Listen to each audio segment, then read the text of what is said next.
Très bien. Monsieur le Premier ministre, cher Gabriel Attal, merci beaucoup. Merci à vous tous d'être à ce rendez-vous pour cette deuxième grande conversation, cette belle discussion en perspective autour du Premier ministre, autour de Bruno Jeudi, qui interviewera Gabriel Attal, et de deux think tanks, la Fabrique de l'Industrie et Jean Jaurès, ou l'inverse, je crois.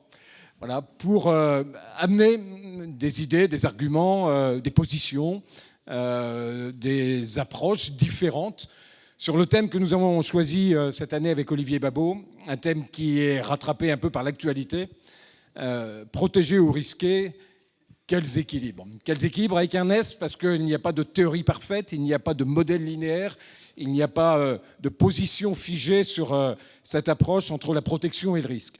Mais aussi avec cette actualité qui démontre ou laisse à penser qu'on a laissé filer peut-être la protection en oubliant la prise de risque. Deux chiffres ou deux constats.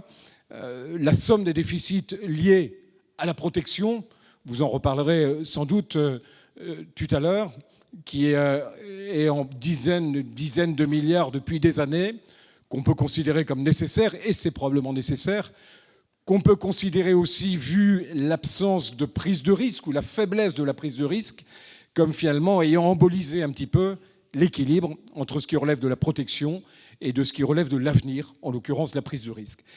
Et on a un autre chiffre en tête depuis quelques mois, c'est le rapport Draghi, qui appelle à 800 milliards d'investissements chaque année au niveau européen. Mais si on ramène à l'étiage de la France, on trouve des sommes en dizaines de milliards nécessaires pour alimenter, là aussi, l'avenir et des positions que la France et l'Europe doivent garder à travers le monde.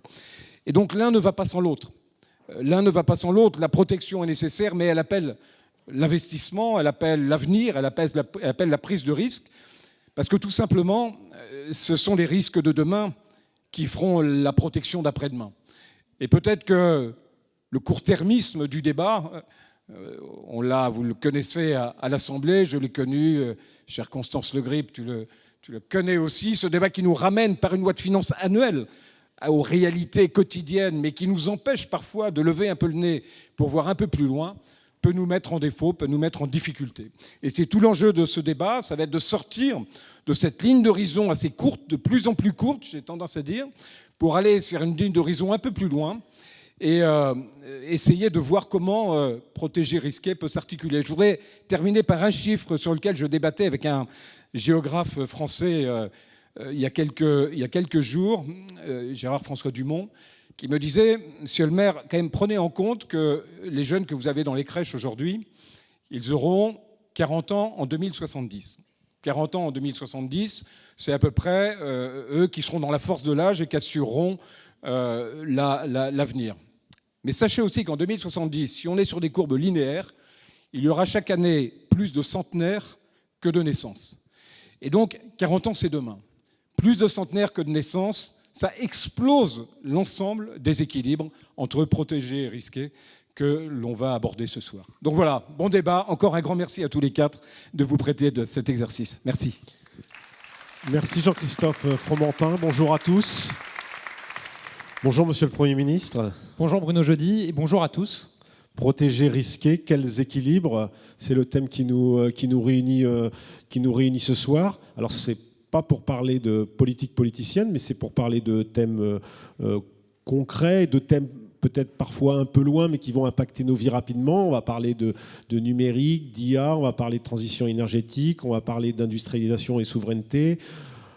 On va parler à travers tout ça aussi de ce qui peut faire nos fiertés aussi, nos fiertés françaises. C'est Vincent Charlet, en préparant de la Fabrique de l'Industrie, qui tout à l'heure vous posera des questions, qui me parlait de ça.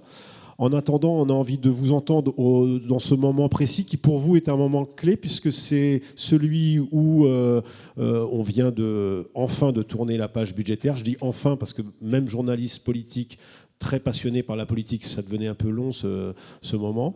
Mais c'est surtout un moment important parce que c'est celui où vous prenez les rênes du parti Renaissance.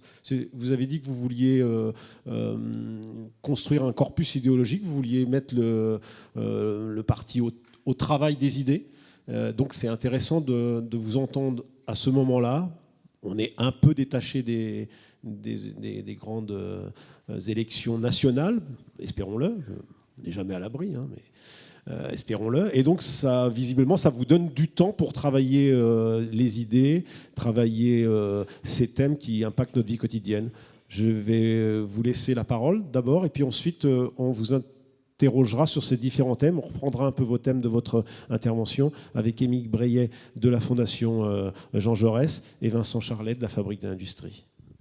Merci beaucoup, cher Bruno. Merci à Jean-Christophe Fromentin pour l'invitation, à Olivier Babot. Je suis très heureux d'être là aujourd'hui et merci à vous d'assister à cet échange parce que je crois que ce qui se joue ici aujourd'hui dans ces rencontres, c'est précisément ce dont notre pays a besoin en ce moment, c'est-à-dire de se remettre à débattre d'idées, mais surtout de regarder plus loin et de sortir effectivement des échéances de l'actualité brûlante quotidienne qui, malheureusement, hélas, fait l'objet d'une très forte accélération. Ravi de retrouver aussi ma collègue et amie Constance Le Grip, très bonne députée de cette circonscription, autour d'un thème qui est un thème absolument majeur et qui est, au fond, je crois, un questionnement qui est au cœur de la politique.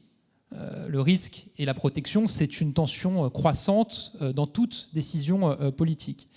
Mais d'ailleurs, poser la question comme vous le faites, c'est presque déjà un choix politique, puisque, avec une lecture rapide de cette question, on peut considérer que le mot de risque peut avoir une connotation négative, puisqu'évidemment, le mot de protection a plutôt, dans le langage courant et dans la pensée commune, une connotation positive. Or, on sait que le risque, c'est à la fois l'audace et le danger. Et que la protection, c'est à la fois une sécurité, mais ça peut aussi être quelque part un blocage et ce qui empêche un certain nombre d'initiatives. Et donc moi, au fond, je crois que le questionnement qui est devant nous, en tout cas la responsabilité que nous avons les politiques aujourd'hui, c'est moins de répondre aux besoins de protection par une lutte contre les risques que par une lutte contre les incertitudes. Il faut redonner des certitudes aux Français dans un monde qui leur fait perdre à peu près toutes leurs certitudes. Parce qu'on est face, je le disais il y a un instant, à une accélération absolument massive. Il y a une accélération de l'actualité, on le disait, avec une nouvelle qui en chasse une autre, avec une Assemblée nationale. On en sort avec Constance, on va y revenir dans un instant. Objectivement, parfois, il vaut mieux pas regarder, je vous le dis, ce qui s'y passe, tellement malheureusement les débats ne sont pas au niveau de ce dont ont besoin les Français. Et en fait, on a le plus grand mal à faire passer un certain nombre de projets. Une accélération technologique. On se lève un matin avec Donald Trump qui annonce un plan de 500 milliards d'euros d'investissement pour l'IA. On se dit que les Américains ont définitivement pris le leadership. Et puis le lendemain, on se lève en apprenant que la Chine lance sa propre IA pour un coût 10 ou 15 fois moins cher et avec des puces beaucoup moins onéreuses, beaucoup moins complexes. Une accélération dans l'évolution de nos modes de vie et de notre société. Et les débats qu'on a sur la natalité, la démographie en attestent, avec une chute absolument majeure de la natalité dans les pays occidentaux. Et il y a beaucoup de débats à la fois autour du constat et autour des solutions qu'on peut y apporter. J'en parlais encore la semaine dernière avec des démographes. Une accélération aussi du dérèglement climatique, où il suffit d'allumer aujourd'hui la télévision, de regarder l'actualité pour voir que ça brûle ou ça déborde partout. Et face à ça, les Français, évidemment, sont perdus et ont besoin de retrouver des certitudes. Et surtout, face à cette situation, je crois qu'on voit aujourd'hui dans les pays occidentaux, et on l'a vu aux États-Unis, je pense que c'est ce qui explique en grande partie l'élection de Donald Trump, on voit au fond 3 révoltes naître dans les sociétés occidentales. Et je crois qu'il y a des fortes similitudes entre ce qu'on constate en France, chez un certain nombre de nos voisins et outre-Atlantique. Il y a une révolte économique de la classe moyenne qui a le sentiment, et malheureusement ça n'est pas qu'un sentiment, de travailler toujours plus pour financer un modèle qui permet à certains de ne pas travailler. Et de toujours gagner trop pour bénéficier des aides qui sont proposées et jamais assez pour s'en sortir toute seule et vivre véritablement du fruit de son travail.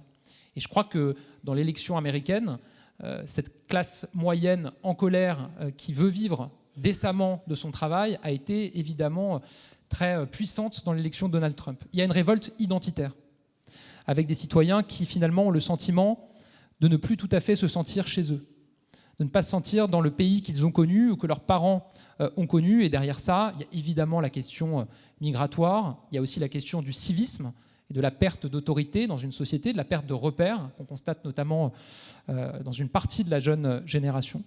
Et puis la troisième révolte, c'est une révolte anti-élite, face à des élites qui sont perçues comme incapables de répondre à ces inquiétudes, à ces incertitudes, et préférant se focaliser sur des débats qui sont perçus assez largement par nos concitoyens comme annexes. Et aux États-Unis, on l'a vu notamment avec le débat sur le wokisme, qui a évidemment pris une place très importante dans la société américaine, qui a une place heureusement moins importante aujourd'hui chez nous, mais qui ne manquera pas, à mon avis, de continuer à progresser, puisque le wokisme a ses défenseurs. Mais cette manifestation et cette révolte anti-élite, je pense qu'elle frappe aussi les responsables politiques, notamment du fait de la situation à l'Assemblée nationale et de l'incapacité aujourd'hui à prendre des décisions et à réformer de manière plus nette. Et évidemment, elle conduit les Français à se détourner de leurs représentants. Le résultat de cela, c'est évidemment un grand risque pour nos démocraties, pour nos sociétés, pour nos économies aussi, puisque je suis absolument convaincu que les responsables politiques aujourd'hui qui capitalisent sur ces inquiétudes, sur ces angoisses et sur ces révoltes, et qui entendent demain gouverner en s'appuyant sur elles, n'ont pas, à mon sens, les réponses qui permettraient véritablement à notre pays et à notre continent européen de prendre de l'avance pour l'avenir. Et donc, il faut pour moi, pour résoudre cette tension entre risquer et protéger, pour redonner des certitudes aux Français, un véritable sursaut. Un sursaut au niveau européen, évidemment, parce que notre continent est menacé de devenir une colonie des États-Unis ou de la Chine sur bien des domaines et bien des technologies d'avenir, notamment l'intelligence artificielle. Et ça aura un impact sur énormément de domaines. Si on n'est pas capable de réagir et d'aller beaucoup plus loin qu'on l'a été ces dernières années, on ne sera pas capable d'apporter cette réponse et de reprendre de l'avant. Le risque, ce n'est pas simplement qu'on soit un continent en retard, c'est qu'on soit un continent hors jeu. Et moi, je n'ai pas envie que l'Europe devienne le club de vacances ou l'EHPAD du monde. Je suis ravi qu'on accueille des touristes. Je suis ravi que des personnes aient envie de passer leur retraite chez nous, de profiter de notre merveilleuse géographie, gastronomie. Mais enfin, moi, j'ai envie que l'Europe redevienne un continent pionnier, et je pense qu'on en a tous les atouts. Il faut un sursaut au niveau national aussi, évidemment. D'abord en stoppant l'instabilité politique issue du choix de la dissolution l'été dernier. C'est peut-être d'ailleurs un exemple d'une décision de risque qui n'apporte pas beaucoup de protection aux Français. Il faut un sursaut sur la question de la rémunération du travail que j'évoquais il y a un instant. C'est un enjeu politique à la fois pour la classe moyenne en colère, c'est aussi un enjeu budgétaire. On reviendra peut-être dans les échanges sur la situation budgétaire de notre pays, mais je donne un exemple. Si on avait le même taux d'emploi que nos voisins allemands, c'est-à-dire la même part de notre population au travail, on aurait beaucoup moins de problèmes pour équilibrer nos comptes, on serait quasiment à 3% de déficit. Parce qu'à chaque fois que vous avez une personne qui se met à travailler, c'est évidemment des dépenses sociales en moins, mais c'est des recettes fiscales et sociales supplémentaires. Donc on doit absolument tout faire pour améliorer notre taux d'emploi. Il y a plusieurs manières de le faire. Un modèle social plus incitatif à l'emploi, qui accompagne davantage vers l'emploi. C'est pour ça qu'en tant que Premier ministre, j'avais proposé une réforme de notre système d'assurance chômage, qui est prête, qui est à disposition du gouvernement s'il souhaite la reprendre. Donc avoir un système social qui tourne davantage vers l'activité. C'est évidemment la question de la rémunération du travail, qui est au cœur de ce qu'on vit aujourd'hui. Et il suffit de se déplacer en France, échanger avec les Français, pour mesurer que cette angoisse-là et cette révolte-là, elle est absolument majeure. Et c'est la raison pour laquelle je pense qu'il faut une réforme massive et drastique pour détaxer le travail.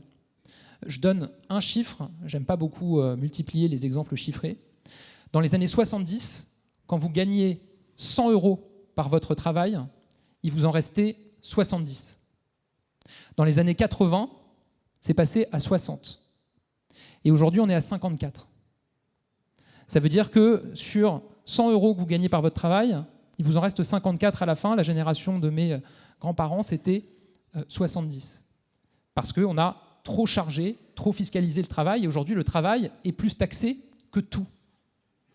Tout est moins taxé que le travail et le fruit du travail de nos concitoyens. Et donc évidemment qu'il faut revoir notre système pour remettre le travail à sa place, c'est-à-dire tout en haut de nos priorités. Et j'ai chargé mon parti pendant les 3 prochains mois, travailler avec des économistes, des chefs d'entreprise, des syndicalistes, des politiques, des élus locaux, à une proposition de projet de loi référendaire pour détaxer massivement le travail et rendre du pouvoir d'achat à nos concitoyens qui travaillent. Puis le troisième levier pour inciter au travail, c'est aussi tenir compte des évolutions dans le rapport au travail. Le fait est que le rapport au travail a changé. Le fait est qu'il y a une aspiration aujourd'hui beaucoup plus forte à un meilleur équilibre entre la vie personnelle et la vie professionnelle. C'est peut-être lié à ce qui s'est passé au moment de la crise du Covid. Moi, je ne crois pas du tout au droit à la paresse. Je ne suis pas pour les 32 heures. Je ne suis pas pour la semaine de 4 jours. En revanche, je pense qu'on doit davantage libérer toutes les initiatives qui permettent de donner plus de flexibilité, plus de liberté aux entreprises et aux salariés pour organiser leur temps de travail. Quand j'étais ministre à Bercy, j'avais décidé d'expérimenter dans mes administrations, non pas la semaine de 4 jours, mais la semaine en 4 jours. J'avais proposé aux agents qui ne peuvent pas télétravailler d'arriver 1 heure plus tôt le matin, de partir 1 heure plus tard le soir et de travailler 4 jours au lieu de 5 en faisant la même quantité de travail sur la semaine avec la même productivité. On l'a testé et dans certaines directions, ça a été un très grand succès.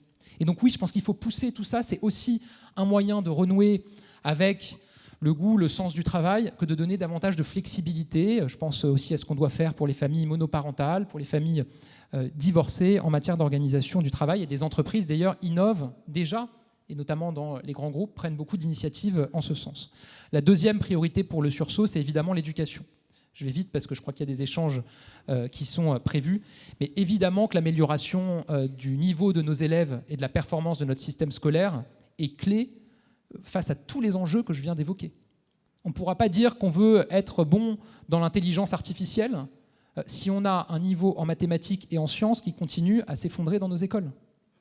On ne pourra pas dire qu'on sera capable de répondre au délitement de la société et à la perte de civisme si on n'est pas capable d'avoir une école où l'autorité de l'enseignant et l'autorité de nos règles n'est pas respectée. On ne pourra pas dire qu'on vivra dans une société humaniste, dans une société de bienveillance et de tolérance, que je souhaite, si on n'engage pas une lutte implacable contre le harcèlement à l'école qui pourrit le climat scolaire et finalement laisse sortir des élèves du système scolaire qui ne se respectent pas entre eux. Et puis la troisième priorité, c'est évidemment le rétablissement de l'autorité. Aujourd'hui, je crois que les Français attendent de nous qu'on agisse pour leur sécurité, avec l'augmentation du nombre de policiers et gendarmes, ce qu'on a fait ces dernières années. Mais évidemment que ça ne répond pas à l'aspiration plus profonde encore de retour à l'autorité. L'autorité de nos lois et de nos règles. Et je reviens sur la question de l'immigration. Un État qui n'est pas capable de pleinement faire respecter ses frontières et ses règles en étant capable d'accueillir véritablement et d'intégrer ceux qui ont vocation à rester dans notre pays, à servir notre pays, ne pas être capable véritablement d'interpeller et d'expulser ceux qui n'ont pas vocation à rester, ne renvoie pas l'exemple d'un État qui demande qu'on puisse respecter ses lois et ses règles, puisque lui-même n'est pas capable de le faire. C'est vrai aussi en matière de justice et de politique pénale, notamment face à la délinquance des mineurs. J'aurai l'occasion la semaine prochaine à l'Assemblée nationale de présenter une proposition de loi qui sera discutée, qui permet de durcir assez sensiblement notre politique pénale en la matière. C'est un chantier que j'avais engagé quand j'étais Premier ministre. Je devais présenter le projet de loi en tant que Premier ministre cet été. La dissolution est passée par là. Mais on va chercher à faire adopter ce texte à l'Assemblée nationale. Je le dis, on a une justice pénale des mineurs depuis 1945. On a l'ordonnance de 1945, le code de justice pénale des mineurs désormais. Un mineur n'est pas un majeur, mais un mineur de 2025 n'est pas un mineur de 1945. Notamment parce que l'irruption des réseaux sociaux a entraîné une banalisation de la violence et a un impact évidemment sur le comportement des jeunes. On doit s'adapter et dans ce texte, je propose notamment la création d'une comparution immédiate pour les mineurs, l'atténuation de l'excuse de minorité et une plus grande responsabilisation des parents de mineurs délinquants. Et enfin, dernier point, et je m'arrêterai là pour qu'on puisse passer aux échanges, je crois que le sursaut doit aussi nous conduire à renouer avec de grands projets collectifs qui emmènent les Français, leur redonnent finalement ce goût de l'audace, du risque et des grandes épopées collectives pour notre pays. Moi, je fais partie d'une génération qui n'a pas connu à l'échelle de sa vie l'arrivée du TGV ou le grand programme nucléaire du général. Et donc finalement, ma génération, quand on se retourne en se disant « ça a été quoi ?» la grande épopée française qu'on a connue dans notre jeunesse ou dans le début de notre vie active qui a conduit véritablement à changer le monde. On a assez peu d'exemples. Ce qui a révolutionné notre vie, c'est ça. Et je ne suis pas sûr qu'on puisse particulièrement l'attribuer à une réussite de notre pays ou de notre continent. Et donc je pense que ça doit évidemment nous animer. Et c'est ce que disait Jean-Christophe Fromentin sur le besoin d'investir et de financer davantage l'innovation. C'est le rapport Draghi, le rapport l'État qui nous guide. C'est ce qu'on a engagé aussi avec le plan France 2030 qui permet quand même d'investir dans des secteurs absolument clés pour demain. Et moi je crois qu'on doit se donner pour objectif que pour ce qui est de ma génération, on permette à la France de faire advenir le premier avion bas carbone, que dans l'intelligence artificielle, on puisse évidemment être couronné de succès parce qu'on a des talents, on a des pépites et que c'est possible, et que ça soit un objectif politique assumé évidemment par l'exécutif. Donc je pense que c'est un tableau assez noir que je dresse, et je ne veux évidemment pas déprimer tout le monde, parce que je crois profondément que c'est possible. Je crois que c'est possible de répondre à ces angoisses, à ces révoltes. Je crois que c'est possible d'engager véritablement un sursaut, à condition de faire preuve de lucidité, de clarté et de courage, à condition de mettre des mots sur les choses, à condition de rassembler les énergies, à condition de renouer avec cette ambition, de trouver cet équilibre entre ce que vous appelez protection et prise de risque, mais en tout cas la capacité à répondre aux incertitudes sans surprotéger et brider l'innovation, les initiatives, le déploiement de notre économie, et d'obtenir ce véritable sursaut d'innovation, de conquête et d'audace pour les Français et pour les Européens. Je vous remercie.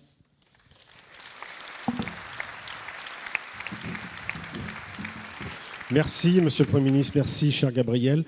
Alors, on va passer un peu aux échanges. On a réfléchi à une trame, on a plusieurs thèmes qui vont recouper, qui vont permettre de donner quelques explications encore supplémentaires à ce que vous venez d'exposer, un peu votre trame finalement pour permettre de trouver des solutions aux problèmes qui se posent à la France en 2025. Et puis mes deux camarades des fondations Jean Jaurès et la Fabrique de l'Industrie iront un peu plus loin dans le questionnement parce que ce sont des spécialistes sur certaines thématiques. Je vais quand même poser la première question. Elle a un rapport un peu à ce que vous avez expliqué, le sursaut européen. Et j'ai envie de vous dire quelque chose qui va nous tomber dessus dans quelques jours, quelques semaines. C'est Donald Trump qui s'explique que les Européens auront droit à cette sanction. Ça s'appelle des barrières douanières. Elles sont déjà tombées sur les autorités mexicaines et canadiennes qui ont réagi. On a vu leur riposte. On ne perçoit pas ce que fera la France, ce que fera l'Europe.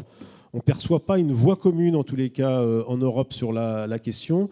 Et on est peut-être en droit de s'inquiéter parce que ça fait déjà des semaines qu'ils s'expriment sur la question. Or, les Européens, eh bien, c'est toujours le problème. C'est plusieurs pays. Et pour l'instant, on n'a pas vu beaucoup de réponses. Alors, quelle peut être la riposte européenne face aux barrières douanières qui vont sanctionner nos produits français, un certain nombre de secteurs qui vont se retrouver fragilisés? D'abord, le fait que la Commission européenne n'ait pas encore détaillé et présenté la riposte et les mesures spécifiques qui seront prises pour répondre à une augmentation des tarifs douaniers par les États-Unis me semble plutôt légitime. L'état d'esprit qui doit être le nôtre, c'est précisément celui de ne pas être dans l'escalade.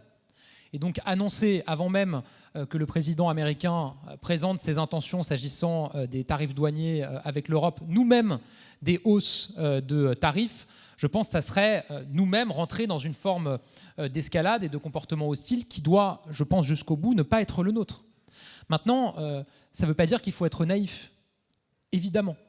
Et je le dis, pour échanger assez régulièrement avec des représentants ou des responsables de la Commission, évidemment qu'il y a un travail qui a été mené, qui a été anticipé dès l'élection de Donald Trump, évidemment, pour le moment venu, être capable de riposter et de faire respecter notre économie et nos intérêts.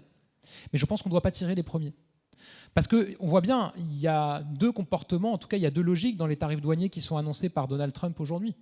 Certains visent des pays pour obtenir de la part de ces pays un certain nombre de choses. Vous avez cité notamment le Venezuela, et on a vu que c'était un levier pour obtenir de leur part des décisions qui soient prises en termes de protection de frontières ou d'immigration. Et puis, il y a des tarifs douaniers qui sont annoncés sans véritablement qu'on entende à ce stade ce qui est attendu de la part de l'autre, et notamment s'agissant de l'Europe. La réalité, c'est que les États-Unis ont une balance commerciale avec le continent européen qui est déficitaire. Ce qu'on ne dit pas suffisamment, ce qu'on ne sait pas suffisamment, ce qui est plutôt positif pour nous. Ça montre qu'on est quand même capable d'exporter. Mais il y a probablement une volonté de rééquilibrage. Et évidemment qu'on devra être au rendez-vous et qu'on devra riposter.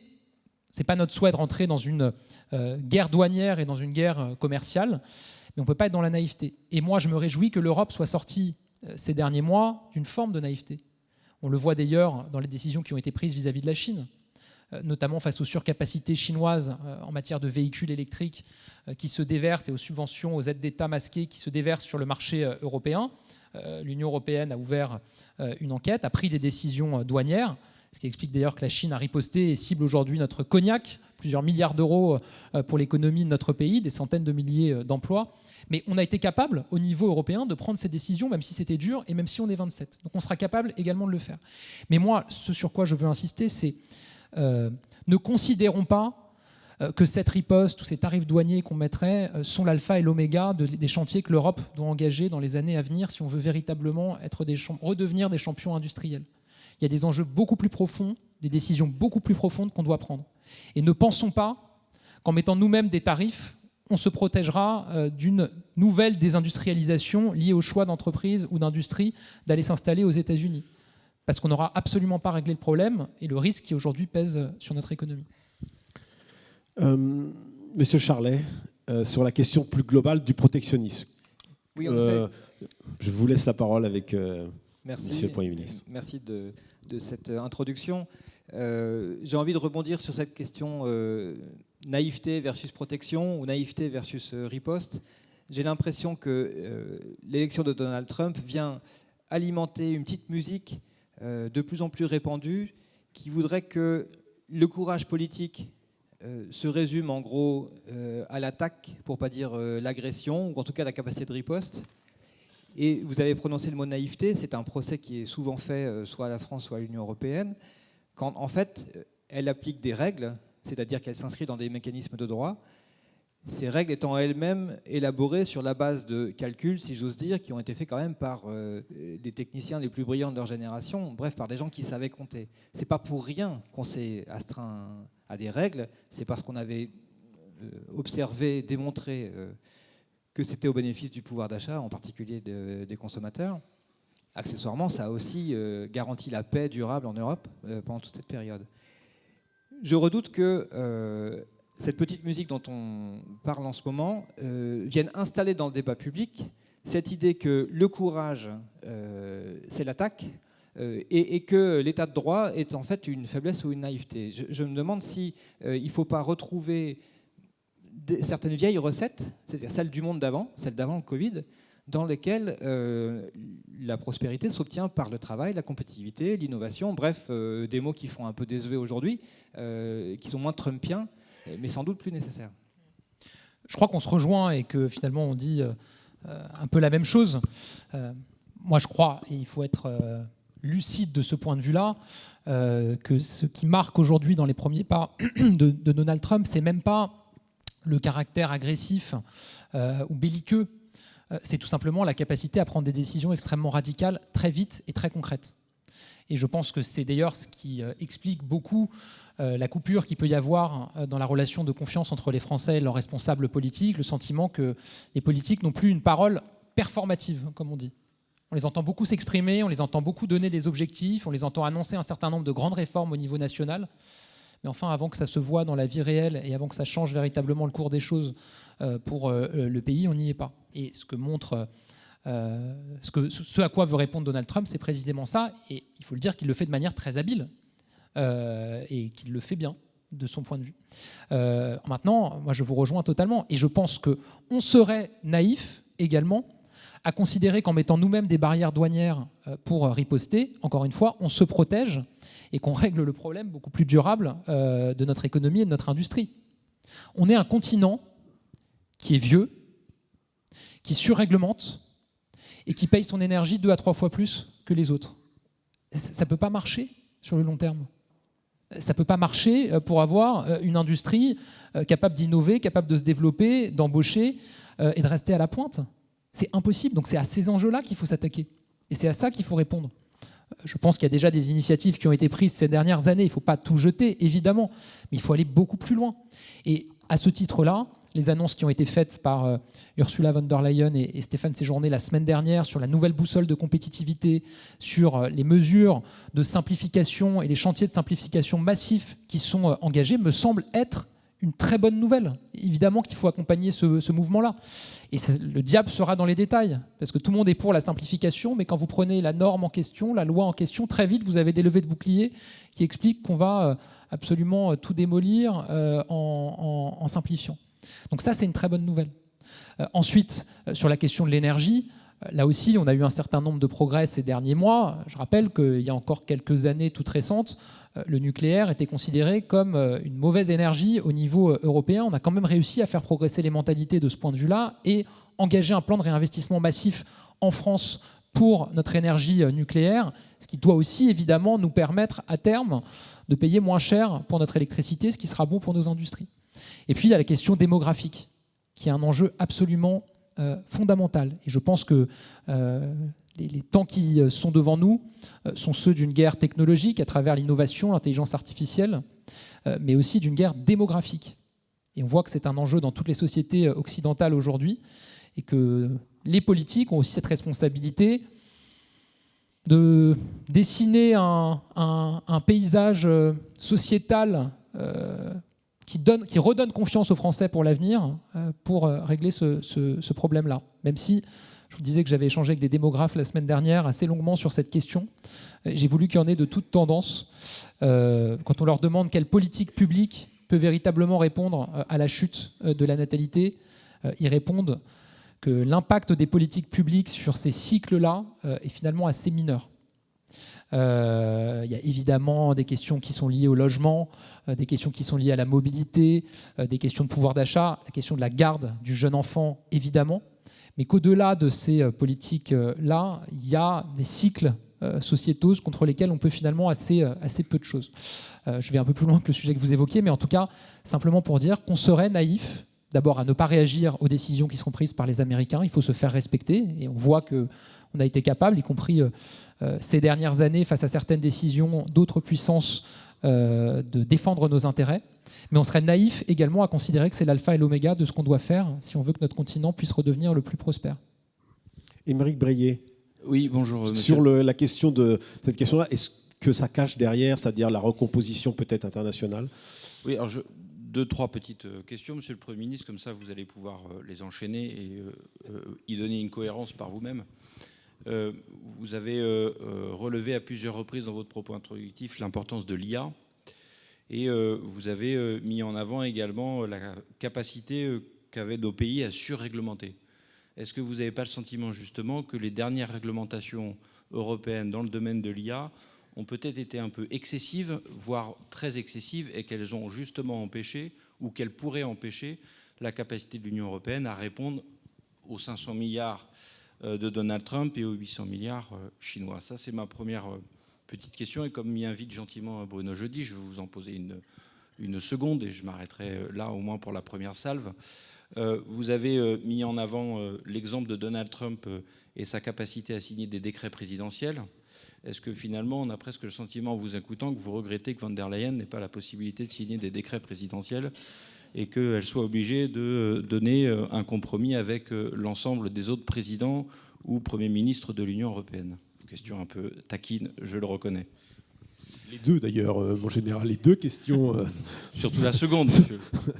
Non, sur le premier point, je pense qu'il y a les deux sujets. Il y a la question de la réglementation et la question du financement. Sur la réglementation, il y a eu cette recherche par Thierry Breton, qui en est à l'origine, d'un équilibre effectivement entre la liberté d'entreprendre, les capacités d'innovation et la protection. On en revient au débat de... Et quand vous échangez aujourd'hui avec un certain nombre d'acteurs de l'IA, ils vous disent qu'on est peut-être quand même un peu tombé du mauvais côté. Bon, pour autant, on a des champions en Europe. On a Mistral. Voilà. On a Mistral, on a Alan, on en a d'autres qui évidemment doivent faire notre fierté, mais quand vous échangez avec eux, effectivement, ils vous disent qu'ils ont en Europe à respecter des règles que leurs concurrents ailleurs n'ont pas à respecter. Donc je pense que ça doit faire partie du train de simplification qui est ouvert aujourd'hui par la nouvelle commission. Et puis il y a la question du financement. Et dans les annonces qui sont un peu passées inaperçues de la commission, il y a notamment enfin le projet d'une vraie union des marchés de capitaux en Europe. Ça fait des années qu'on la défend avec la France, qu'on peine à convaincre un certain nombre de partenaires. C'est ce qui doit nous permettre aussi de passer l'échelle et d'avoir des investissements beaucoup plus massifs pour développer nos startups et prendre de l'avance. Parce que là aussi, on a quand même les talents en Europe. Personne n'a oublié ici qu'on a des Français qui, à peu près en même temps que LinkedIn, ont eu l'idée de créer Viadeo pour mettre en contact leurs anciens collègues ou les collègues ensemble. Qu'on a des Français qui ont eu l'idée de faire chauffeur privé à peu près au moment où Uber est né aux États-Unis. Qu'on a des Français qui ont fait Dailymotion au moment où YouTube est né aux États-Unis. Je pourrais multiplier les exemples comme ça.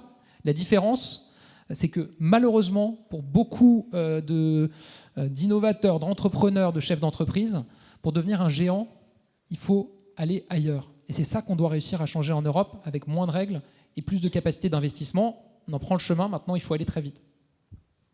Sur la deuxième, deuxième question. Sur la deuxième question qui a été posée, non, je pense que moi je suis attaché évidemment à la souveraineté des États en Europe, mais il y a des enjeux... C'est du fédéralisme un peu pour aller plus loin. Oui, bien sûr. Mais il y a des enjeux d'abord sur lesquels l'Union européenne est déjà compétente, et notamment sur les questions commerciales. Voilà, ce qui fait qu'on a pu avoir l'application de certains accords avec lesquels on est favorable. Je pense notamment au CETA, ce qui nous pose problème quand on s'oppose à certains accords que la Commission veut signer. Je pense notamment au Mercosur en ce moment. Donc il y a la possibilité de prendre des décisions, évidemment, assez rapides et radicales. Mais c'est plus un enjeu pour moi fondamental dans la politique nationale aussi. C'est qu'on voit qu'il y a une aspiration et une attente des Français à pouvoir mesurer l'impact très concret des décisions qui sont prises par leurs élus.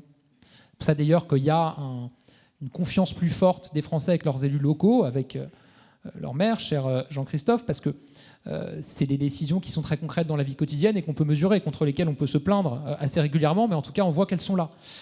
Et c'est ça qu'on doit réussir à retrouver au niveau national. Et je pense que ça doit alimenter aussi une réflexion qu'on a sur nos institutions, parce que la réalité, c'est qu'aujourd'hui, on le voit, quand vous avez un projet, très souvent en France, vous devez passer par la loi, et quand vous devez passer par la loi, très souvent, ça prend beaucoup de temps. Et entre-temps, les Français ne comprennent pas pourquoi vous n'êtes pas capable d'appliquer votre projet. Donc là aussi, je pense qu'on doit réfléchir à une capacité à aller beaucoup plus rapidement. Et on pourrait ajouter que même quand la loi est votée, les décrets d'application derrière mettent beaucoup de temps à sortir. Un exemple, loi immigration votée, publié en janvier 2024. J'ai vérifié sur le site de l'Assemblée nationale, 53% des décrets sont sortis sur cette loi. Donc on est quand même aussi très en retard derrière pour sortir les décrets d'application. Vincent, sur l'IA, sur l'intelligence artificielle, la question du numérique, puisque Émeric l'a ouverte. Je crois que nous sommes face à un choix. Enfin, quand je dis nous, l'Europe, c'est une technologie porteuse des révolutions dont on a déjà beaucoup parlé. Si je fais très court, la précédente vague du numérique a permis aux États-Unis, pendant une période de 10 ans à peu près, d'avancer un peu plus vite que les autres, c'est-à-dire d'avoir des gains de productivité un peu plus élevés chaque année que le reste du monde. Ça a fait pchit, enfin la parenthèse s'est refermée, mais à l'issue de cette décennie, ils avaient évidemment avancé grandement dans leur capacité, dans la capacité du moteur de l'économie à produire beaucoup d'argent par tête. L'IA vient poser une question de même nature, c'est-à-dire que soit on laisse passer le train, soit on monte dedans. Compte tenu du contexte géopolitique, est-ce qu'il ne faut pas envisager sérieusement, avec les besoins en financement que ça suppose, je vais l'appeler une IA souveraine, on avait parlé d'un cloud souverain en Europe, ça n'a pas marché, mais est-ce qu'on peut véritablement imaginer que les acteurs économiques, les forces économiques européennes seront capables de tirer parti de ce gisement-là sans disposer de technologies, on va dire, installées en Europe ou relativement maîtrisées? Poursuivant d'un cran, je voulais aussi pointer ce qui m'apparaît une difficulté, pour ne pas dire une contradiction, dans les propos qui viennent d'être échangés.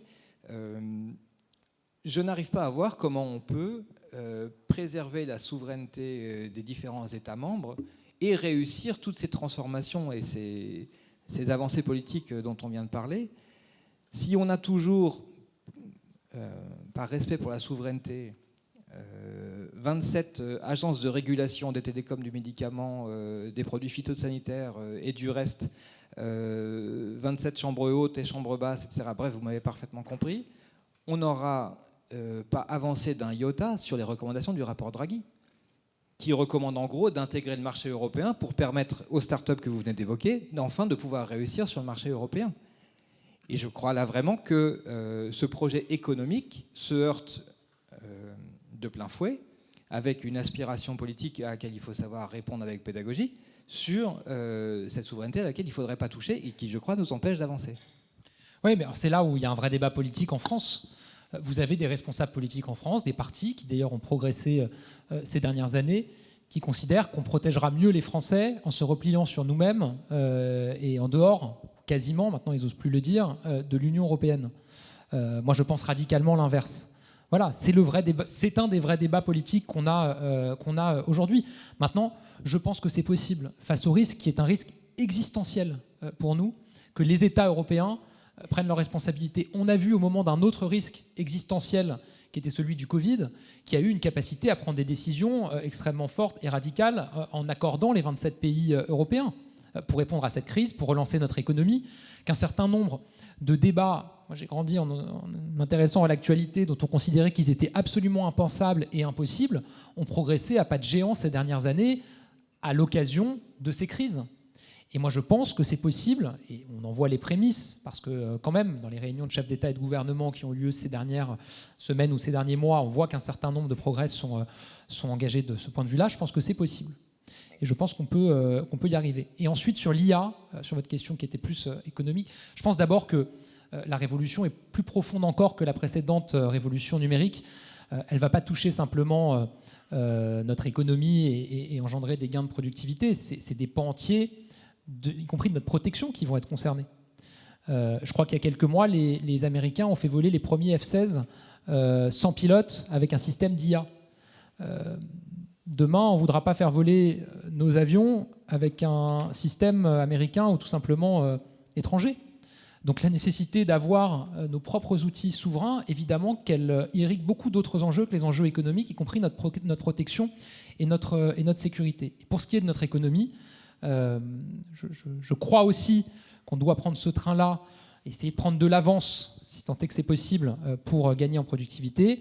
Je pense d'ailleurs qu'il y a des entreprises qui, d'ores et déjà aujourd'hui, font ce pari-là et arrivent en plus à emmener les salariés avec eux, parce qu'on sait que ça va être un véritable enjeu aussi. Je m'entretenais il y a quelques jours avec le président-directeur général du Crédit Mutuel, qui m'expliquait comment est-ce que, en travaillant avec les organisations syndicales, avec les salariés, ils avaient finalement réussi à véritablement investir et intégrer l'intelligence artificielle dans le travail au quotidien, sans entraîner une levée de bouclier ou brusquer des salariés qui, évidemment, peuvent craindre de se sentir remplacés, entre guillemets, par la technologie. Et je pense que ce travail-là, il est nécessaire de l'engager dès maintenant. Aymeric ? Oui, Monsieur le Premier ministre, en vous écoutant, une question m'est venue en tête, donc vous m'en excuserez le caractère un peu taquin. Vous avez, tout au long, on insiste beaucoup sur la dichotomie entre protection et risque, ce qui est le thème. Il y a quand même un enjeu essentiel qui est lié à la construction des États modernes, qui est la protection de nos concitoyens par l'armée. Or, il y a un certain nombre de conflits qui se déroulent pas très loin de chez nous, pour lesquels, jusqu'alors, les États-Unis ont joué un grand rôle. Et depuis plusieurs années, les États-Unis, c'était vrai avant Trump, avant Trump 1, et c'est vrai avec Trump 2, disent aux Européens... Bon, écoutez, vous êtes bien gentils, mais ça fait 80 ans qu'on paye pour vous protéger, et il serait temps maintenant que vous deveniez adulte et vous protégiez vous-même. Ce qui, du coup, induit évidemment une augmentation des budgets. Je sais qu'ils ont déjà commencé sous les différents gouvernements qui vous ont précédé et qui vous ont succédé. Est-ce que vous pensez néanmoins pas qu'il y aurait besoin d'un gap supplémentaire pour augmenter les budgets afférents de la défense, pour faire face à un retrait progressif des États-Unis, assez visible, Et deuxième point, et c'est pour ça que j'y viens, ne pensez-vous pas qu'au niveau européen, il faudra enfin constituer un complexe militaro-industriel digne de ce nom, qui remette du coup en cause une partie de nos souverainetés nationales avec nos grands champions de l'armement, militaro-industriels de l'armement, je ne les citerai pas, mais chacun les connaît, Dassault, Thales, etc. Naval et Group. donc je les cite, Naval Group, etc. Et donc évidemment passer à un autre niveau, mais on voit bien là aussi les problèmes que ça peut poser en termes de souveraineté industrielle pour l'État et des problèmes budgétaires que ça pourrait induire. Et si on augmente le budget de la défense, il faudra bien trouver l'argent ailleurs. Il y a des choix politiques. Le budget de la défense en France aura doublé sur les 2 quinquennats Macron. Ça fait quand même partie, je crois, des investissements utiles, nécessaires, dont on peut se réjouir. Mais pour moi, il n'y a pas qu'une question de montant financier. C'est aussi la revue stratégique qu'on doit avoir et l'anticipation de ce que seront les nouvelles technologies et leur impact demain pour nos armées. Quelqu'un me disait récemment que une barge sur laquelle vous mettez 1000 drones de la plus haute technologie, ça coûte 10% d'un porte-avions. Donc je pense qu'on doit se poser ces questions-là. D'ailleurs, je sais que le ministère des Armées le fait. Ne nous lançons pas peut-être dans des futures lignes Maginot quand on imagine ce que seront demain les conflits. Dans ce qu'on voit d'ailleurs aujourd'hui, puisque les Ukrainiens, j'étais en Ukraine il y a quelques mois, j'y retourne dans quelques semaines, qui résistent et qui ont résisté héroïquement, l'ont fait en montrant que c'était possible, parfois même avec les moyens du bord. Descendre des navires russes de très haute protection et technologie avec grosso modo un peu de dynamite sur un jet ski canadien envoyé dessus. Voilà, ils ont montré que c'était possible. Donc cette revue stratégique, elle est aussi absolument essentielle. Et ensuite, pour ce qui est de l'Europe, je pense que la grande priorité, c'est avant tout d'enfin se fixer une préférence européenne dans les achats, et notamment dans les achats militaires. On le sait, il y a des pays aujourd'hui qui font le choix d'acheter et de se fournir en dehors de l'Europe. Nous, en France, on a fait le choix non seulement de réinvestir, mais aussi de permettre à un certain nombre d'industries de défense de revenir en France. Je rappelle qu'on produisait plus de poudre en France, et que la première ligne de production à Bergerac a été inaugurée il y a quelques semaines parce qu'on a fait le choix de faire revenir cette activité en France pour être souverain et indépendant. Donc c'est ce choix-là qui doit être fait au niveau européen, plus, à mon avis, que repartir dans un choix comme ça a pu être fait il y a quelques années maintenant, d'une forme d'européanisation de cette industrie-là qui, à la fin, risque de se traduire quand même par une perte de compétitivité encore pour nos industries ou des coûts supplémentaires. Parce qu'on a vu sur un certain nombre de grands secteurs industriels au niveau européen, qui sont des succès aujourd'hui, que les règles européennes, pour que ce soit véritablement des projets européens, consistent à dire qu'il faut une partie produite dans tel pays, une autre partie dans tel pays. Je crois que ça s'appelle le coefficient géographique. En termes de logique industrielle et de capacité à rester compétitif, je ne suis pas sûr que ce soit la meilleure décision à prendre pour l'avenir. Et d'ailleurs, dans le secteur de l'aérien, on commence aujourd'hui à voir les nouveaux champions brésiliens, chinois ou indiens qui risquent de mener la dragée haute à Airbus et Boeing avec des logiques industrielles qui sont tout autres. Merci. Je voudrais qu'on avance et qu'on revienne sur ce que vous avez appelé le sursaut au niveau national et qu'on s'arrête un instant sur la question, vous voulez que le travail paye plus, vous voulez améliorer le taux d'employabilité, vous voulez même détaxer le travail, je vous cite. Sur cette question-là, évidemment, pour que le travail rémunère plus, pour qu'on améliore le taux d'emploi, c'est évidemment la question de la compétitivité, de l'innovation.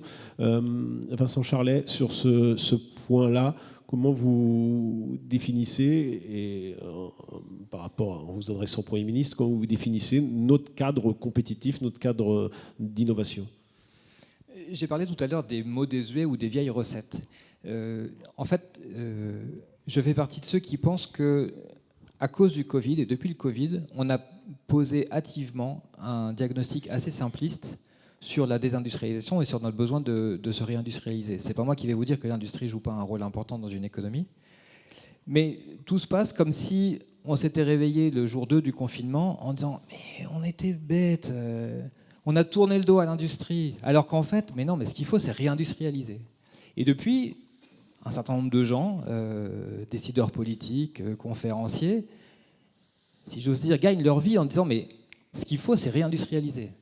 D'accord, très bien. Mais si l'industrie s'est étiolée, enfin, ou repliée en France, dans tous les pays qui soient libéraux, scandinaves, rhénans, etc., si le monde entier se désindustrialise et que la Chine avec, c'est pas pour rien. C'est parce qu'il y a des forces telluriques qui rentrent en action et qu'on préfère tous aller 2 fois au cinéma qu'acheter 2 frigos quand on s'enrichit. C'est comme ça. Je crois que vraiment le diagnostic manque de profondeur à ce jour et on poursuit un peu comme des lucioles cette espèce de mot magique souveraineté industrielle qu'on trouve dans aucun dictionnaire, soit dit en passant, et qu'on en oublie les ressorts véritables qui font la force de nos emplois et des entreprises, à savoir la compétitivité et l'innovation. Donc on a déjà abordé pas mal des chantiers. Le prix de l'énergie, les entreprises, notamment celles qui sont les plus invitées à se décarboner aujourd'hui, ont le couteau sous la gorge partout en Europe parce qu'on leur demande de réussir l'impossible, c'est-à-dire d'être les seuls au monde à se décarboner en passant à l'électrique, qu'elles devraient payer 2 fois plus cher qu'ailleurs. Donc évidemment que ce n'est pas possible. Et par ailleurs, en France par exemple, on avait commencé en 90 à dire qu'il faudrait qu'on augmente notre effort de R&D dans le PIB, donc notre effort d'innovation pour atteindre 3%, c'est ce fameux objectif de Lisbonne. En 2025, on est toujours au même niveau qu'en 90. Ça n'a pas bougé d'un iota. Il y a quand même un problème de mise en application des ambitions. Et donc, au moins déjà sur ces 2 créneaux, décarbonation avec un co-investissement public inévitable et des réformes du marché de l'énergie qui vont avec. 2, innovation, et là encore un effort ambitieux. Si on ne fait pas ça, on ne réindustrialisera jamais. Je vous rejoins là-dessus. Ces dernières années, on a quand même, pour ce qui est de la compétitivité, pris des décisions qui vont dans le bon sens en France. Alors, elles ne sont peut-être pas suffisantes, mais quand on fait le choix de passer l'impôt sur les sociétés de 33% à 25%, quand on fait le choix d'avoir une taxation de la rémunération des dividendes comparable à celle de nos voisins avec le prélèvement forfaitaire unique, quand on fait le choix de supprimer progressivement, on n'a pas encore été au bout malheureusement, la CVAE qui est un impôt de production qui pesait essentiellement sur nos industries, je pense qu'on prend quand même des décisions qui vont le sens d'une plus grande compétitivité de nos entreprises. Et sur la décarbonation, les 50 sites industriels les plus énergivores au sens des énergies carbone ont été accompagnés en grande partie financièrement par des fonds publics pour pouvoir mener cette transition. Reste la question du prix de l'énergie. Maintenant, on ne peut pas non plus donner de garantie aujourd'hui, de toute façon, aux industries européennes sur le fait qu'en gardant le carbone comme comme mode d'énergie, elles seront protégées d'une augmentation de leurs coûts dans les années à venir quand on voit le contexte géopolitique et la raréfaction des ressources. Moi, je pense que quand on se bat pour l'électrification de nos usages, et y compris de notre industrie et de notre économie, on le fait évidemment pour des raisons environnementales, mais on le fait aussi pour des raisons de souveraineté, parce qu'il se trouve que les énergies fossiles, on n'en produit pas beaucoup en Europe, et on le fait pour des raisons, je le pense aussi, de pouvoir d'achat pour les Français demain et de compétitivité pour nos entreprises demain, au moment où les coûts exploseront encore plus sur ces ressources. Ensuite, sur l'innovation, je vous rejoins. C'est la raison pour laquelle, dans la discussion budgétaire du moment là, on a accompagné avec mon groupe toutes les économies qui étaient décidées par le gouvernement dans tous les secteurs, sauf un sur lequel on a obtenu quand même une petite évolution, c'est l'investissement dans la recherche, qui n'est pas le plus populaire en termes de débat grand public. On ne se fait pas, je pense, élire sur ces sujets-là, on ne se fait pas applaudir par les gens devant leur télévision quand on défend ça, mais qui est absolument majeur, parce que c'est clé là aussi pour tout ce dont on a parlé, et demain pour l'élévation du pouvoir d'achat. Ce qui explique l'augmentation du pouvoir d'achat des travailleurs allemands depuis 10, 20 ou 30 ans, c'est moins la question des taxes que l'innovation, la recherche et la formation, qui est pour moi le 3e élément qui est absolument clé. Et là aussi, je pense qu'on a engagé des choses qui vont dans le bon sens avec la réforme de l'apprentissage, avec la réforme du lycée professionnel que j'ai menée en tant que ministre de l'Éducation nationale. J'espère qu'on pourra aller plus loin avec les mesures que j'ai proposées ou les décisions que j'ai prises sur le choc des savoirs, qui malheureusement parfois sont un peu questionnées par mes successeurs. Mais c'est clé aussi, la question de la formation est clé demain pour l'élévation du niveau de vie de notre économie. Aymeric, vous allez être taquin. Non, pas du tout, c'est pas mon genre, surtout avec Monsieur le Premier ministre. Au contraire, je voulais justement rebondir sur ce dernier point, puisqu'on sait que vous y avez toujours attaché beaucoup d'attention sur la question de la formation et de l'éducation. même si le choc des savoirs est confronté parfois à un édredon. Bon, très bien, donc ça amoindrit sa portée, on verra bien. Il y a néanmoins un sujet sur lequel j'aimerais vous interroger, parce que vous avez été très à la pointe sur la question du secondaire, le choc des savoirs en primaire et la question du secondaire avec le lycée pro et l'apprentissage qui en est la suite. Il y a un élément sur lequel je vous ai, à ma connaissance, moins entendu, mais c'est logique peut-être, c'est la question de la réforme de l'enseignement supérieur éventuellement, pour justement faire face peut-être à des besoins de main-d'œuvre dans l'industrie, par exemple, qui sont souvent moins attirantes, en tous les cas dans l'image que nos jeunes peuvent s'en faire que dans d'autres secteurs. Voilà, quel serait selon vous un choc des savoirs, mais dans le domaine de l'enseignement supérieur, puisque c'est quand même finalement les futurs techniciens, les futurs ingénieurs, les futurs responsables de services administratifs, que sais-je, qu'on doit former pour nos pays pour les années à venir. Donc, choc des savoirs du primaire, je m'en souviens bien, et j'aimerais vous entendre sur le choc des savoirs du supérieur. Moi, je préconiserais qu'on poursuive la même logique, avec évidemment deux freins. Le premier, c'est l'autonomie des universités. Pas tout à fait le cas pour l'éducation nationale. Donc je pense qu'il est plus facile de prendre des décisions structurantes pour bouger les choses. Et l'autre, c'est le fait que vous avez beau faire tous les efforts que vous voulez sur l'enseignement supérieur, c'est pour ça que je m'attache autant à l'éducation nationale, pour ouvrir de nouvelles filières d'avenir, investir davantage dans les filières qui recruteront demain et dans les secteurs de pointe. Si vous n'avez pas fait le boulot à l'école primaire, au collège et au lycée, vous n'aurez pas beaucoup de clients pour aller dans ces filières. Mais oui, il faut assumer de prioriser, se demander quels vont être les besoins de notre économie et de notre pays demain, et assumer de fermer un certain nombre de formations et d'en ouvrir d'autres. Qu'est-ce que j'ai fait dans la réforme du lycée professionnel ? On a assumé de dire qu'un CAP vente, un bac pro secrétariat, c'était aujourd'hui 15% d'insertion dans l'emploi à l'issue. Et que chaque année, on envoyait des bataillons de jeunes se fracasser sur un mur parce que finalement, ça permettait de mettre la poussière sous le tapis et de ne pas poser les vraies questions. On a assumé de fermer des filières qui n'avaient aucune insertion dans l'emploi, quasiment aucun taux de poursuite d'études ensuite, pour en ouvrir d'autres, notamment dans le secteur industriel. La difficulté, c'est qu'une formation de lycée professionnel dans le tertiaire, donc en vente, en secrétariat, coûte beaucoup moins cher à financer qu'un plateau technique pour une formation dans l'industrie. Et donc on se heurte assez vite à des questions budgétaires. Mais là aussi, c'est affaire de priorité. Et on a assumé de dépenser plus d'argent dans le cadre de cette réforme du lycée pro. Il faut faire la même chose.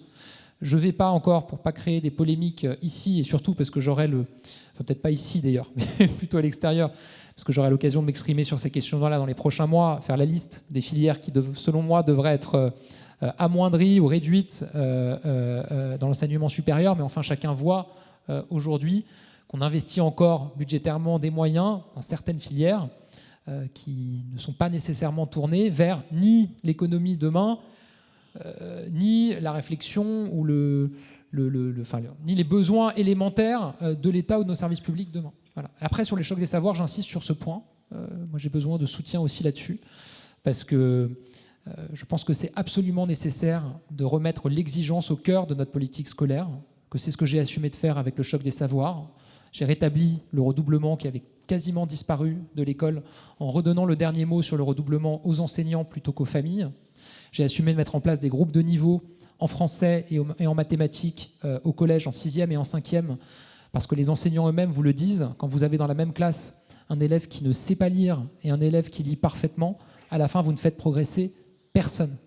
Et donc j'ai assumé ces groupes de niveau, j'ai assumé toujours pour améliorer notre système et nos performances en mathématiques, de créer une épreuve pour tous les élèves en fin de première de mathématiques, comme on a une épreuve de français, parce que je considère que les maths, c'est aussi un savoir fondamental et que si on veut développer ou redévelopper une culture scientifique et mathématique, il faut que tous les élèves passent une épreuve de maths, parce qu'aujourd'hui c'est à la carte.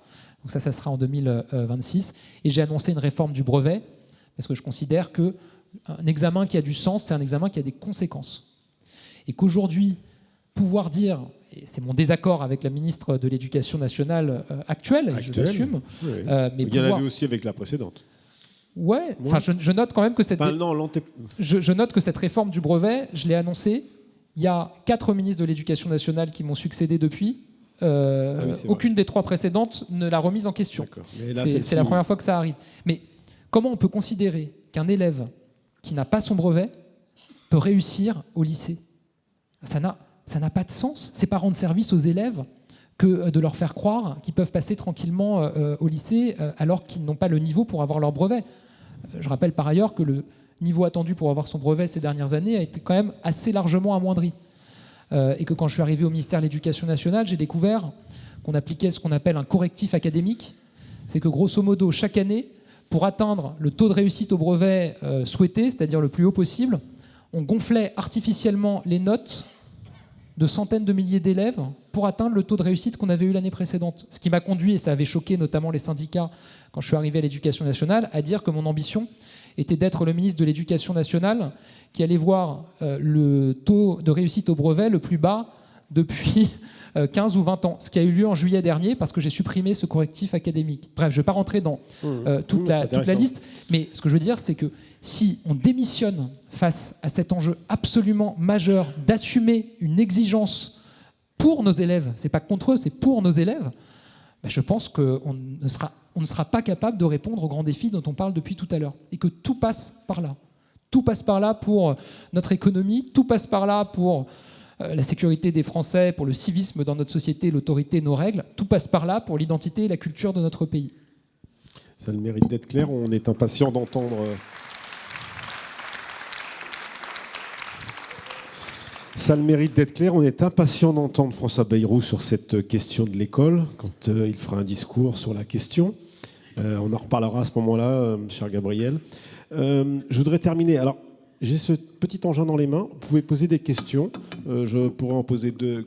J'essaierai d'en prendre 2 ou 3 pour le Premier ministre. Mais avant, je voudrais qu'on avance, et peut-être que, parce que le temps passe, sur la question de la transition énergétique. Vincent, est-ce que vous pouvez mettre un peu les pieds dans le plat ? Parce que je sais que vous êtes un peu remonté sur cette question. Alors, plus inquiet que remonté. Mais on va au tapis, en fait. Il y a encore un an, on y croyait tous à cette décarbonation compétitive ou cette réindustrialisation verte. Et les indices d'abord et les annonces ensuite de report, d'annulation de projets se succèdent. Quelles que soient ces filières vertes qu'on puisse considérer, les gigafactories de batteries, les champs d'éoliennes offshore, les véhicules électriques, les mauvaises nouvelles se succèdent et tout est à l'arrêt. On est en train de rejouer ce qui s'est passé il y a un peu plus d'une décennie maintenant dans le photovoltaïque. Je crois vraiment qu'il faut qu'on se ressaisisse. Il n'est pas trop tard, je pense, pour réussir ce pari industriel, encore une fois, dans lequel tout le monde s'est engagé avec confiance. Mais là, l'équation ne tient pas. Donc, je me permets de revenir quand même, parce que c'est pour moi un paramètre essentiel de cette affaire, sur le prix de l'électricité. Et ce sujet est lui-même lié à la question de la construction européenne dont on a parlé tout à l'heure. Ça fait plusieurs occasions maintenant que les différents États membres et les autorités compétentes confirment, répètent la conception qu'elles ont aujourd'hui du marché de l'électricité pour tous les types de clients, industriels ou pas, à savoir que l'électricité est une commodité qui doit s'échanger sur un marché compétitif, parce que c'est comme ça que c'est mieux. Donc quand il y a de la demande, le prix augmente, et quand il n'y en a pas, le prix baisse.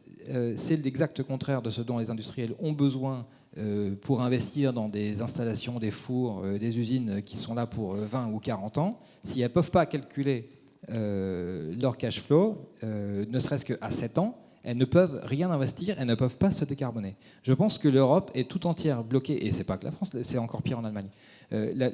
Toute l'Europe est bloquée sur quelque chose qui a l'air technocratique, si j'ose dire, ou technique, et qui entraîne un chapelet de conséquences qui vont faire qu'on aura désindustrialisé l'Europe sans l'avoir décarbonée. C'était pas une question, c'était une affirmation que vous avez faite, mais je la rejoins. Je pense que c'est le sujet sur lequel on bloque aujourd'hui.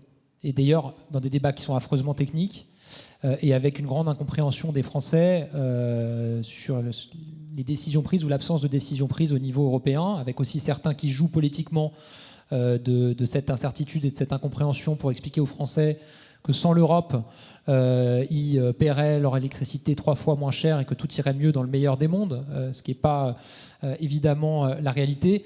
Bon, ça fait partie des sujets sur lesquels aujourd'hui l'Europe n'est pas capable d'avancer. Et pourtant, si on n'avance pas sur ce sujet-là et si on ne le dénoue pas, là aussi sur les enjeux industriels et économiques qu'on évoquait, on n'arrivera pas à avancer. Moi, je crois que dans le momentum qu'on vit aujourd'hui et dans ce risque qui est existentiel, dans les bouleversements géopolitiques auxquels on assiste, je pense que l'Europe peut faire des pas de géant comme elle a pu en faire face à d'autres risques ces dernières années. En tout cas, je ferai partie des voix qui pousseront dans cette direction-là. Et l'autre sujet, évidemment, c'est tout ce qu'on doit faire et libérer pour produire de l'électricité également. Parce qu'on voit que, indépendamment d'ailleurs des choix politiques, il y a une électrification des usages qui se fait et que la demande d'électricité, de toute façon, va énormément augmenter et que donc la production d'électricité doit aussi augmenter. Et quand on a, ces dernières années, voté des lois pour simplifier, libérer l'installation d'énergie renouvelable, évidemment investi budgétairement pour développer notre parc nucléaire dans les années à venir, on le fait aussi pour cette raison-là.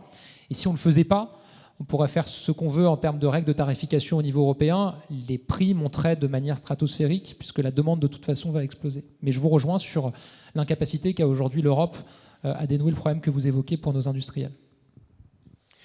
Gabriel, dans la salle, cher Gabriel, dans la salle, il y a une question qui taraude visiblement plusieurs personnes qui vous ont entendu. Dans le modèle redistributif de la France, comment faites-vous pour détaxer le travail? Quelle redistribution faudrait-il revoir? Alors, je sais que vous avez confié ça à un groupe de travail, mais vous avez bien déjà une petite idée quand même. Alors, d'abord, il y a une première réforme qui peut être faite assez facilement, qui ne coûte rien, qui consiste à revoir les allègements de charges que nous avons autour du SMIC et au-dessus du SMIC. Aujourd'hui, du fait de réformes successives ces dernières décennies pour alléger les charges patronales au niveau du SMIC, c'est quasiment impossible pour un chef d'entreprise, en tout cas c'est très désincité pour un chef d'entreprise, d'augmenter un salarié au SMIC. Ce qui est pour moi le gros problème qu'on a aujourd'hui. On a un SMIC plus élevé que celui de nos voisins, mais on a une part de salariés bloqués au SMIC beaucoup plus importante que nos voisins. Ce qui explique l'absence de progression salariale, beaucoup du ressentiment aujourd'hui dans les classes moyennes. Vous êtes un chef d'entreprise, vous voulez augmenter de 100 € un salarié au SMIC, ça vous coûte, je crois, 473 € pour que le salarié à la fin ait 100 € de plus. Si vous tenez compte des charges supplémentaires que vous aurez à payer, bon, il y a d'autres enjeux, la prime d'activité du salarié qui va baisser également. J'avais confié une mission à 2 économistes, messieurs Bozio et Wasmer, qui ont remis un rapport et qui proposent de revoir la pente de ces allègements de charges pour que ça soit plus incitatif d'augmenter les salaires pour les chefs d'entreprise. Et ça coûte 0 puisque vous revoyez le barème. Ça pose des questions dans certains secteurs, etc.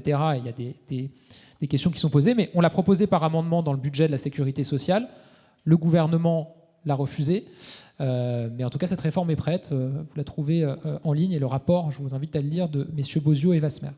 Deuxième chose, il y a abaissé plus largement notre niveau de taxation. Là, on parle des charges ou des cotisations salariales, ce qui est taxé pour le salarié, massivement. Il y a 2 manières de le faire. Un, en ayant un modèle social moins coûteux, en faisant des économies. Proposer la réforme de l'assurance chômage, qui n'a pas été appliquée par les gouvernements qui m'ont succédé à ce stade, 5 milliards d'euros. Il y a énormément d'économies qui sont possibles dans le secteur social. On en a proposé pour 10 milliards d'euros avec les députés de mon groupe dans les débats à l'Assemblée nationale sur les indemnités journalières et les arrêts maladie qui constituent une dépense qui explose aujourd'hui pour notre modèle social, sur la question des transports sanitaires, sur la question des minima sociaux. On a plein d'idées. Deuxièmement, et ça c'est le chantier le plus difficile, je vous disais tout à l'heure qu'aujourd'hui le travail est plus taxé que tout le reste. Et donc il y a une deuxième question qui est posée, c'est est-ce que pour arriver à moins taxer le travail, il faut rééquilibrer en taxant un peu plus autre chose. Et c'est là où vous avez des débats qui ont surgi dans le débat public ces derniers mois sur un certain nombre de revenus qui sont moins taxés que le travail aujourd'hui. Les retraites, l'héritage, le versement de dividendes, on peut donner tous les exemples. Et donc là, vous avez certains qui disent on augmente sur tel autre revenu pour pouvoir baisser sur le travail. Avant de le dire de manière assez péremptoire et de s'engager là-dedans sans en mesurer les conséquences, je pense qu'il faut y travailler. Et c'est là où on s'est donné quelques mois pour arriver à une proposition. Merci. Aymeric ? Oui, moi, Monsieur le Premier ministre, j'ai une question parce qu'en vous écoutant, Vous avez des réponses extrêmement précises, bien travaillées. On sent qu'elles viennent à la fois de votre expérience et de l'envie de faire, donc c'est assez enthousiasmant. J'ai néanmoins une remarque, ou en tous les cas quelque chose qui me turlupine, c'est que parfois on a le sentiment d'un discours assez, même si je sais que ce n'est pas de votre nature, mais assez négatif, assez... on a presque l'impression que, excusez-moi le propos, que vous broyez un peu du noir, quoi.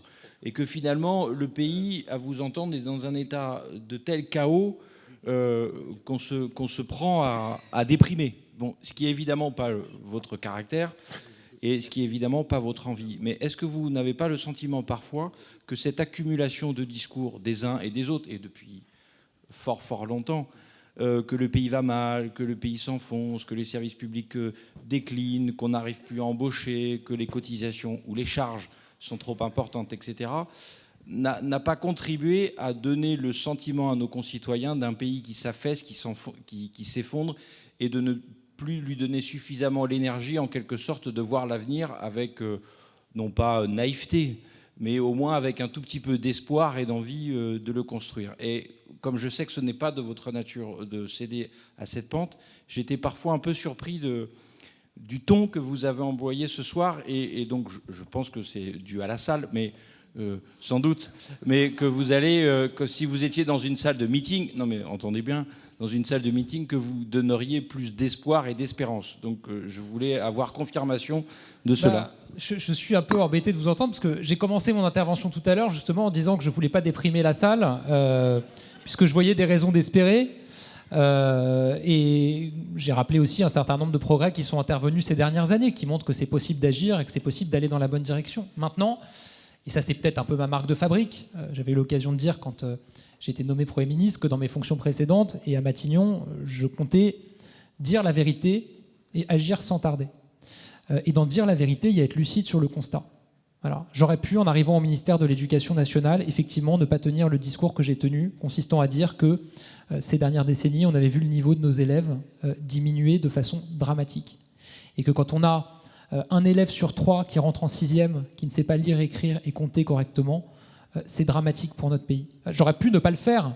Et déjà, à l'époque, on m'a dit il voit tout en noir, il voit pas les... Être lucide, dire la vérité, ça n'empêche pas d'être optimiste. Et pour une bonne et simple raison, je vais vous dire, et c'est celui qui, avec Constance, a passé la journée entre les hurlements de la France Insoumise et du Rassemblement National dans l'hémicycle, c'est que si j'y croyais pas, je ferais autre chose de ma vie. Je passerais pas mes journées à me faire... on passerait pas nos journées à se battre comme on le fait aujourd'hui sur tous ces projets si on considérait pas que c'était possible. Parce que la seule raison pour laquelle on s'engage en politique, c'est parce qu'on a envie d'être utile, on a envie d'agir, parce que même si notre pays, parfois, il nous pousse à nous poser des questions, oui, parfois à se dire, là, je comprends pas trop le choix qui a été fait, je sais pas si ça va être possible, à la fin, on l'aime, ce pays. Et on l'aime pour plein de raisons.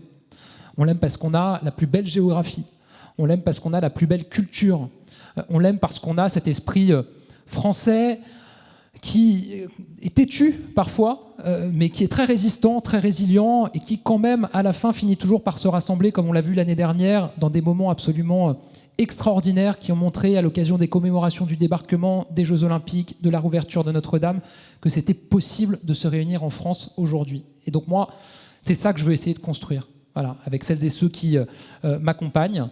Mais je ne le ferai jamais en étant dans une forme d'angélisme ou en donnant le sentiment que parce que ça fait 7 ans qu'on a exercé les responsabilités à différents niveaux, on a réglé tous les problèmes de la France. Ce n'est pas vrai.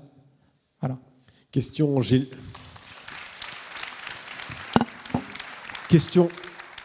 à propos d'angélisme, je vais me faire l'interprète d'une question au premier rang qui m'a été suggérée par un monsieur. Et c'est d'actualité. La France vient de se doter d'un projet de loi de finances, enfin, je le répète. Et lui, notre ami, se demandait comment, parce que personne ne croit vraiment aux 50 milliards affichés de dépenses en moins, je vois M. Babot rigoler, comment on contrôle mieux les dépenses quand on est parlementaire, à la tête d'un groupe, un des plus importants de l'Assemblée, comment on contrôle mieux ces dépenses qui ne cessent de progresser. nous avons voté le budget en déficit pour le 47e année, je crois, consécutive de mémoire. Voilà. Non, monsieur, non, parce que sinon après, on va... Voilà. Mais il va répondre le Premier ministre. D'abord, puisque vous me posez une question budgétaire, parce que c'est une information qui est tombée hier par l'INSEE, et évidemment, comme toute nouvelle positive, elle est très peu relayée dans le débat public. L'année 2024, pour la première fois depuis 10 ans, l'État a dépensé moins que l'année précédente. Première fois depuis 10 ans. La dernière fois, c'était entre 2014 et 2015, et c'était lié à la décision à l'époque du gouvernement de François Hollande de baisser drastiquement les dotations aux collectivités locales. Ce n'est pas le choix qu'on a fait en 2024, et pourtant, l'année dernière, l'État a dépensé moins que l'année précédente. Je pense qu'il n'y a aucun Français qui pense que c'est le cas, puisqu'on a entendu beaucoup dans le débat des derniers mois que les dépenses avaient dérapé, que la gestion budgétaire de l'État avait été catastrophique. Non, on a une crise sur nos recettes et on a des dépenses, notamment sociales, qui ont progressé fortement. Mais les dépenses de l'État en 2024 sont plus faibles de 11 milliards d'euros que celles de 2023, notamment parce qu'une des premières choses que j'ai faites quand j'ai été nommé à Matignon, qui n'était pas la chose la plus populaire, c'est prendre un décret pour annuler 10 milliards d'euros de crédits budgétaires en cours d'année. Il n'y avait jamais eu un Premier ministre ou un gouvernement qui prenait un décret pour annuler 10 milliards d'euros de crédits en cours d'année. C'est le maximum de ce qu'on a le droit de faire par décret. Et j'ai assumé de le faire. À l'époque, je m'en suis pris plein la figure aussi, il faut le dire. Il y a même une de mes ministres qui avait menacé mon chien parce que je lui demandais des économies. Et ça avait fait beaucoup de débats, évidemment, dans l'actualité. Mais c'est important de le dire. C'est possible. C'est une question de choix politique. Donc je pense que c'est pas tant dans le contrôle. Évidemment, il y a des mécanismes qui nous permettent de mise en réserve, de gel de crédit. Et j'ai surgelé 17 milliards d'euros de crédit quand j'étais à Matignon, qui permettent de le faire. Mais c'est des choix politiques. Moi, ma conviction, je le dis, c'est que la sphère de dépenses publiques où on doit faire des économies, et c'est là où c'est le plus difficile, mais c'est la réalité, c'est le modèle social. Plus d'1 euro sur 2 d'argent public qui est dépensé aujourd'hui, ce sont des dépenses sociales. Quand vous regardez 100 euros d'argent public, vous avez plus de 50 euros, c'est le modèle social. Je pense une trentaine d'euros ou un peu plus, c'est l'État, et une vingtaine d'euros, c'est les collectivités locales. Et quand vous enlevez dans la trentaine d'euros de l'État la police, la gendarmerie, les armées, l'école, qui sont quand même beaucoup de secteurs sur lesquels les Français attendent qu'on investisse, il ne reste pas grand-chose en fait sur lequel vous faites des économies. Et les collectivités locales, il y a la possibilité d'en faire, mais enfin, on voit aussi qu'on atteint une certaine limite quand on en demande trop. Je pense que et nos dépenses sociales, en part du PIB, sont plus élevées en France que chez la plupart de nos voisins. Sans pour autant, même si ça finance beaucoup de choses, que les Français considèrent qu'en ayant dépensé beaucoup plus ces dernières années, l'accès aux soins, la situation de l'hôpital se soit beaucoup améliorée. Moi, je suis attaché à notre modèle social. Je pense que ce n'est pas un gros mot de dire qu'on a une sécurité sociale, qu'on a une gestion collective des risques. Je pense que c'est aussi ce qui permet à un certain nombre de Français d'être confiants et de pouvoir se lancer dans un certain nombre de projets qui soient professionnels ou familiaux. Mais si on veut que ce modèle soit soutenable, il faut assumer de faire des économies. Et donc j'ai parlé tout à l'heure de l'assurance chômage, sur la question des retraites. Je l'ai dit dans une interview, je ne dirai pas où, ici. C'est Gabriel. Mais dans une interview récemment, je pense que la question de notre modèle de retraite, évidemment, qu'elle sera l'un des grands débats des prochaines années, et notamment en 2027. Ne serait-ce que pour des raisons démographiques.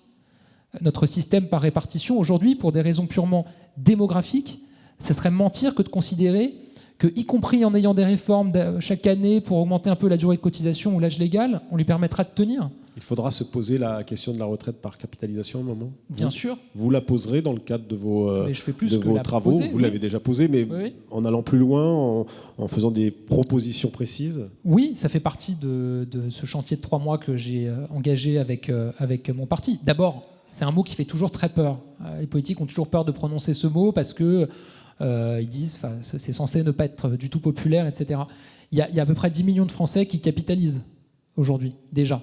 Alors, il y a les PER, évidemment, pour les plans épargne retraite pour les salariés, mais dans la fonction publique, le premier métier qui bénéficie de la capitalisation en France, c'est les enseignants. Alors personne ne le dit, beaucoup ne le savent pas forcément, mais le fait est que la retraite additionnelle de la fonction publique, c'est de la capitalisation. Pourquoi est-ce qu'on ne permettrait pas à tous les Français d'y accéder ? Ne serait-ce que parce que si on veut garder un système de retraite qui garantit une retraite décente à nos futurs aînés, on n'aura pas d'autre choix que d'ouvrir ce chantier-là. En tout cas, moi, je le porterai. Merci. Je voudrais qu'on termine avec quelque chose que vous avez effleuré pour essayer de terminer sur une note, on va dire, positive, pour reprendre un mot de... la question des fiertés françaises, Vincent. Oui, en effet, on est amené à la Fabrique de l'Industrie à faire un certain nombre d'examens, d'études de cas, et on se rend compte que parfois, la fierté de produire ou l'attachement à un patrimoine commun, ça suffit à donner de l'énergie et à faire moteur, à faire ciment. Ça peut être vrai au niveau d'un territoire. Pourquoi est-ce qu'à Cognac, l'emploi industriel est plus vivace qu'ailleurs? C'est parce qu'il y a le cognac et qu'ils sont tous fiers d'y contribuer. C'est vrai évidemment à l'échelle de certaines filières. On va publier prochainement une étude sur le luxe français qui réussit une prouesse industrielle hors du commun dans les 2 décennies qui viennent de s'écouler.